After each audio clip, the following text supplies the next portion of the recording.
कि तू पंजा केड़ा हाल करे छड़िया आहिनि? छा थी वियो आहे तोखे?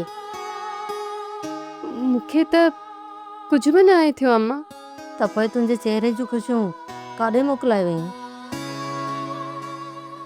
अम्मा, ख़ुशि थियण लाइ को सबबु हुजणु घुरिजे न।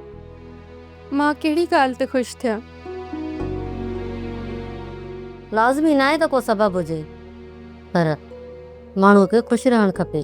अम्मा, अजायूं ख़ुशियूं मूंखे रास न आहिनि ईंदियूं। मां छो ऐं छाजे लाइ ख़ुशि थियां? मूं वटि को सबबु न आहे। कुझु ॾींहं पहिरियां त ॾाढी ख़ुशि हुईं। उहो उन करे ख़ुशि हुयसि त मां चाकर ख़ान खे शिकस्त ॾियणु पई चाहियां।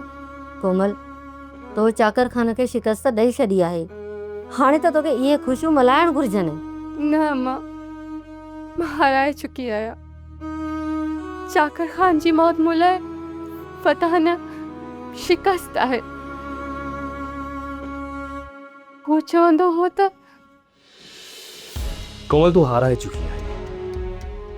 हाणे तोखे पंहिंजी शिकस्त तस्लीम करे मूंसां पंहिंजी मोहबत जो इज़हार करणो ई पवंदो। तुंहिंजी ज़िंदगी मुंहिंजी मुट्ठी में आहे। पोइ तुंहिंजी फतह आहे, मुंहिंजी शिकस्त कीअं थी?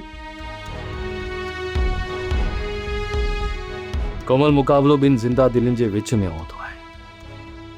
पर जेकॾहिं को ज़िद्दी माण्हू पंहिंजी हार तस्लीम करण जे बजाए अॻिले माण्हू खे मार आहे ऐं पंहिंजी फतह जो ऐलान करे थी, या उनजी सभ खां वॾी मात ऐं शिकस्त हूंदी आहे।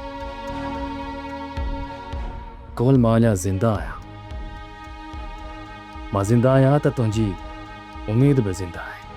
पर जेकॾहिं मां मारायो वियसि त तुंहिंजी उहा आख़िरी उमेद बि ख़तमु थी वेंदी ऐं पोइ माण्हू मूंखे फातिह करार ॾींदा। हू सही चवंदो हो अम्मा। मुंहिंजे खटण जी उमेद हाणे ख़तम थी वई। हू खटे वियो अम्मा, हू खटे वियो। छा हाणे मूंखे पंहिंजी हार ते ख़ुशि थियणु घुरिजे?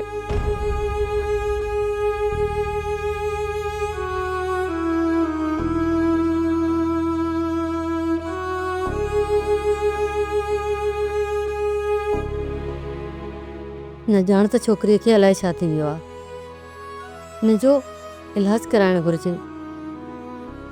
ईअं न त छोकिरी चरी थी वञे। सब्सक्राइब कयो असांजो official YouTube channel Singh TV HD drama ऐं वधीक अपडेट लाइ बेल आइकन खे क्लिक करियो।